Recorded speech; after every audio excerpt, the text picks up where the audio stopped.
My name is Richard Vaughn. I was born in St. Elmo, Illinois in 1928, November 5th, 1928. I grew up in Illinois and on the farm for about 3 years, and then we moved to Texas. And I went to high school out in West Texas and Midland, Texas, and went to University of Texas at Austin. Got to playing around, didn't do too good, so I quit, and then I got drafted. That was in 1950. When did you draft it? 1950? Yeah, I was drafted in December 1950 when I entered the Army. I went back to Illinois to visit some relatives. Before, you were in the UT Austin. Yes. What did you study? Business administration. Huh. And why did you quit? Well, I wasn't doing too good. I was young, and I just really Restless? just got tired of school. And so my uncle says, well, why don't you come out to Washington, D.C. and get a job out here?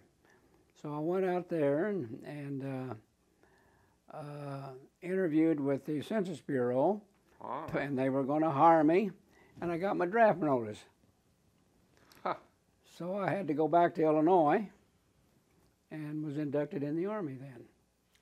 When did you get this notice of draft? I got the notice in about September, October of 1950. Yeah, 1950. What did you feel? Well, I was kind of expecting it because I had registered for the draft in World War II.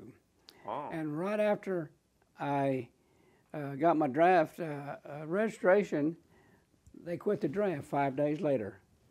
So I thought, well, I'll be one of the first ones to go in the Korean War, and I was. So I was kind of expecting it. But did you know anything about Korea? No. You were a college student, especially at UT Austin. That's a good school. You didn't nothing know about Korea?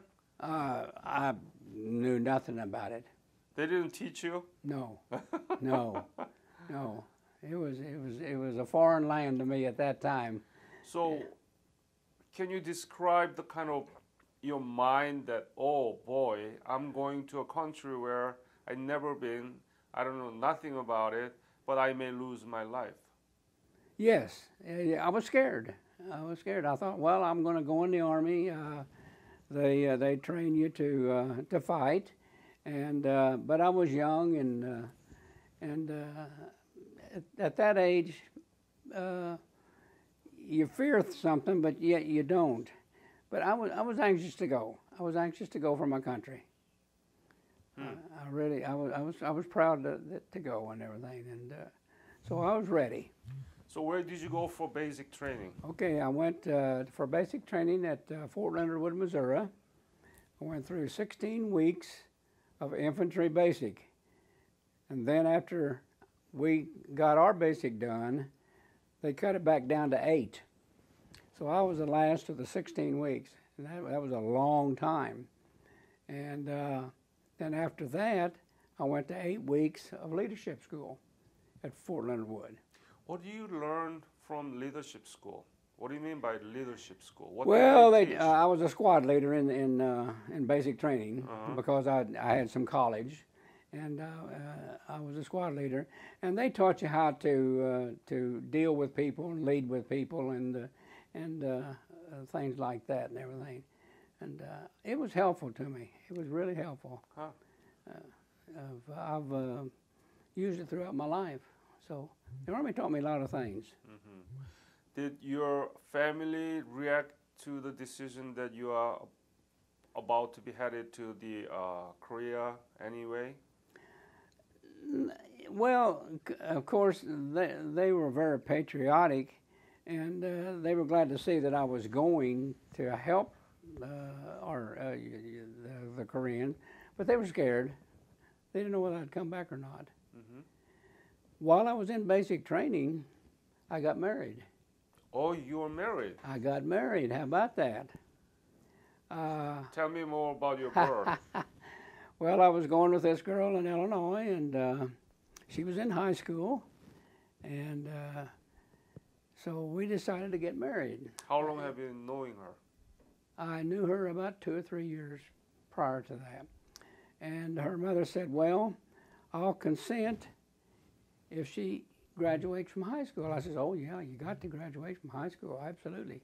So we got married while I was in basic training, April the 7th, 1951. April 5th? 7th. 51? Yes. You married? Yeah, we got married. I mean, is it a little bit crazy for her to marry a person who is headed to a war battleground? Well, probably was, but she didn't say that. She was in love. Oh, yeah, there you go. There you go. Her brother married us. He was a minister. And when he told me, he says, Richard, when I marry somebody, I tie the knot tight. And he did. I've been married 61 years. You are endangered species. But we got married and went to Fort Leonard Wood for our honeymoon. And I finished basic training. And then I was assigned to Korea. What did she say when you leave? It was sad. She gave me a Bible, and I wished I'd have brought it today, but I didn't. She gave me a small pocket Bible with a shield on it that said, this will shield you from harm. And I carried it all the time I was over there, and I believe that helped me. Happened to read that Bible during your service in Korea? Oh, yes. I read it every day. Every day? Every day I pulled it out and read it. Do you remember any day, specific day, that No, any verse from any chapter? No, I don't remember any of those, but I remember reading it every day and pulling it out and then putting it back in my pocket. I carried it over in my left pocket and everything. But I've got it at home. I should have brought it and everything. But we were only married 2 months before I left. I went overseas. It'll test your love. It'll test your love. Where did you go from there to be on board? Okay, when I left there, I went to Fort Lewis, Washington. We spent approximately 2 to 3 weeks waiting on a ship to take us to Korea. They didn't want to fly us for some reason. So I was assigned to the cup and washer detail, and I washed dishes for 2 weeks. And I thought I was going to turn to a cup and saucer. But we got on the General Simon B. Buckner, went the northern route, and went from Fort Lewis, Washington to Tokyo Bay in 7 days, which was at that time was very fast. Yeah, normally it takes 2 weeks. Yeah, but they went that southern, northern route and everything. We landed there in Tokyo. What day? It was just before, it was around July 1st, just before 4th of July. And they took us to Camp Drake, which is there in Tokyo. And I was there for just a few days. It's been such a long time, I don't recall how many. From there, I was assigned to get on a train. We rode a train from Camp Drake down to Sasebo. And the funny part about that is there was no windows in the train. And every time you go through a tunnel, being a coal-burning train, everybody had black faces on. And we were black as we could be when we got to Sasebo and everything. And all we had was wooden, it looked like shelves for beds. It was about a 12-hour trip from down there. We arrived in Sasebo, spent the night, got on a boat the next day, and it's a 12-hour ride over to, well, it was called Busan then, it's Busan now. And we had nothing to eat or drink from the time we got on the ship. Why? There wasn't nothing on the ship. It was just bed. You just laid anywhere. They were just laying around. No food at all? No food whatsoever. So when we got there the next morning, we had SOS, which is probably the best SOS I've ever had in my life because I was so doggone hungry. spent the day in Busan, and then we got on the deuce and a halves trucks, and we was in the back, and they said, when you call your name out, jump off, this is where you're going to be. And I think I jumped off at Daegu, and was assigned to the 7th Infantry Division, headquarters and headquarters company.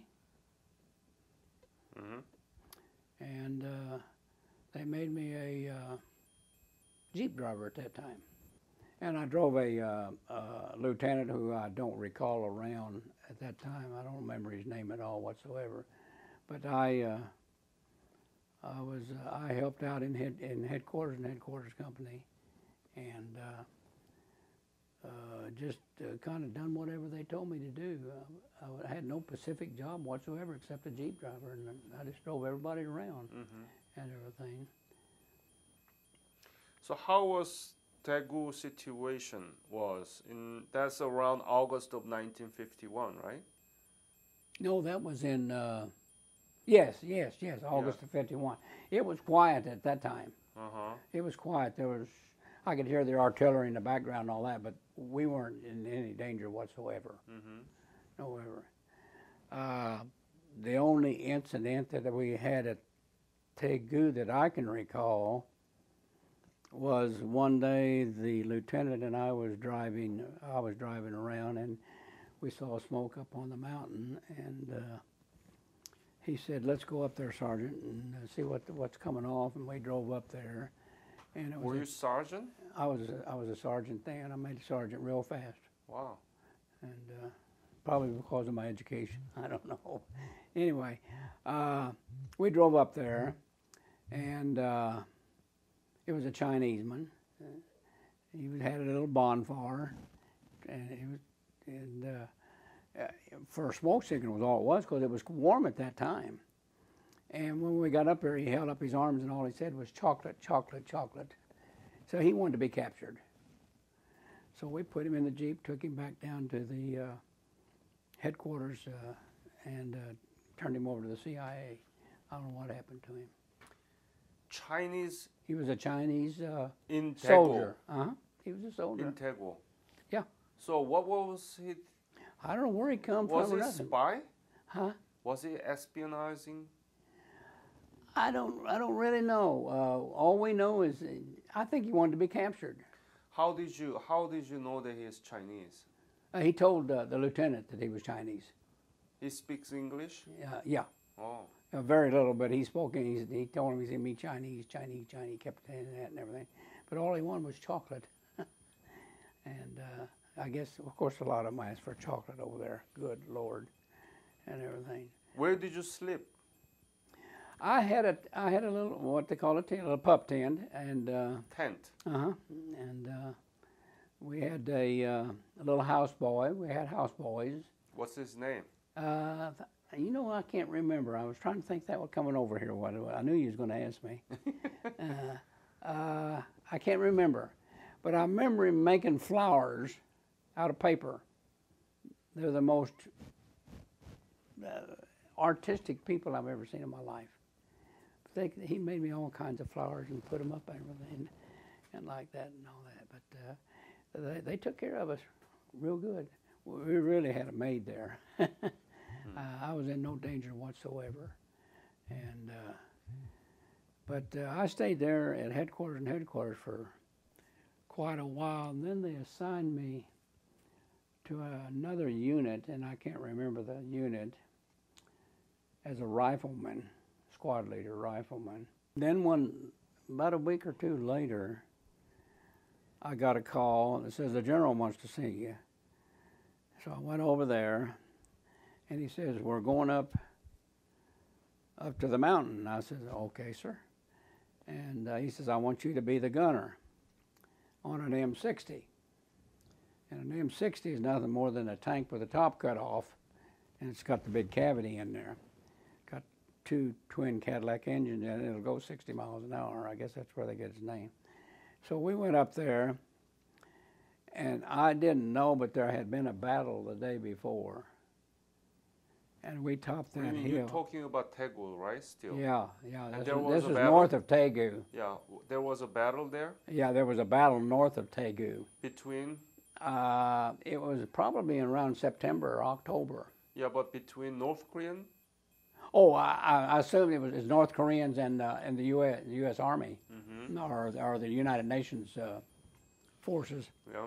But when we topped that hill, all I could see was the people laying down there with the rifle sticking up and the helmet over, and we went up to pick them up to dead. He didn't tell me that, and that sticks in my mind now forever and ever. But we went up. We made 3 trips back and forth, picking up the dead and taking them back to the morgue and everything. But that's a vivid memory that I can't get out of my mind. Where did you go from Chuncheon? Oh, I stayed at Chuncheon all the time. All time. Yeah, Okay. I was there all the time. Describe your typical day of your service in Chuncheon. It was a leisure day unless the lieutenant wanted to go somewhere or the general wanted to go to. I drove the general and the lieutenant around quite a bit and everything. And wherever they wanted to go, that's what I drove them. And until I made squad leader out in front of the MLR and everything. But it was a very leisure day, and a lot of days I didn't have anything to do. No danger? I wasn't in no danger whatsoever. I never got shot at. Never got hurt, no Purple Heart, no nothing. What was the happiest moment or the rewarding moment in your service in Korea? The happiest. Ooh. Most rewarding? Well, the feeling that you did something good? The rewarding part to me was that I was serving my country. Back then, everybody was very patriotic, and I was just happy to serve. It was a great experience for me. I wouldn't take the world for it. It made me grow up. As a 22-year-old, you grow up pretty doggone fast. And so, can you elaborate on the impact of your service upon your personal life? How did that affect you? I think it probably affected me in that it made a man out of me, I'll tell you that, at 22 years old. And it made me really feel proud that I helped the United States. And I was even more proud when I went back to Korea in 2010 and how thankful those people are. They are the greatest people that I've ever seen. They just can't thank you enough. Everything.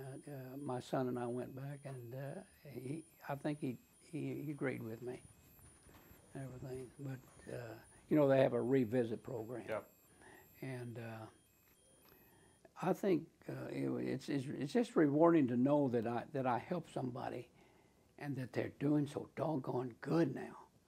It's just wonderful. I'm just thrilled to death that I was part of it. Everything.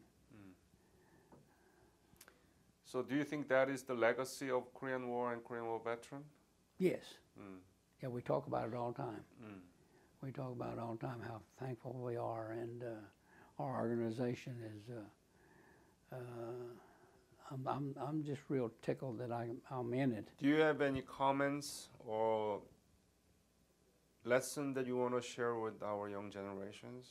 Well, I don't think in fact, I know nobody wins in a war. Nobody wins in a war. It's stupid. Yeah. It's really stupid. And I think we need the young people, if they could only see war, they would get along better in life with other people, I think, with everybody and everything.